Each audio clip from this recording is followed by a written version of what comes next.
Birthday কিলারের দ্বিতীয় শিকার। এই মুহূর্তে আমরা ওই ভিকটিমের পরিবারে উপস্থিত হয়েছি। ভিকটিমের তাহলে এই কিলারের একটা নামও পাওয়া গেছে, বার্থডে কিলার। ওই বার্থডে কার্ডে কবিতাগুলো আছে। Any idea about it? আমরা ওর উপরেই তদন্ত করে চলেছি, অনলাইন অ্যান্ড অফলাইন। আর স্যার, হয়তো আপনিও নজর করে থাকবেন যে প্রতিটি অক্ষরের শেষে একটা কমা আছে। There is no full stop. এর অর্থ খুবই পরিষ্কার, যে ও ভবিষ্যতেও এরকম হত্যা আরও করবে।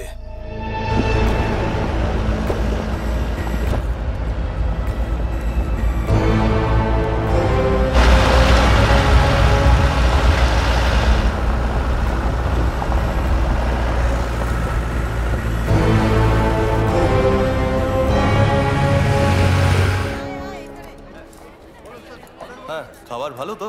কোয়ালিটি খারাপ হলে একদম চলবে না। গতবারে ক্যাটারিং এর কাজ আপনাদেরই দেওয়া হয়েছিল, কিন্তু বিরিয়ানিতে কোনো টেস্ট ছিল না। এবার আমার কোনো ভুল হবে না স্যার। কাস্টমারের স্যাটিসফ্যাকশন খুবই গুরুত্বপূর্ণ। ঠিক স্যার, সেটা তো ঠিক।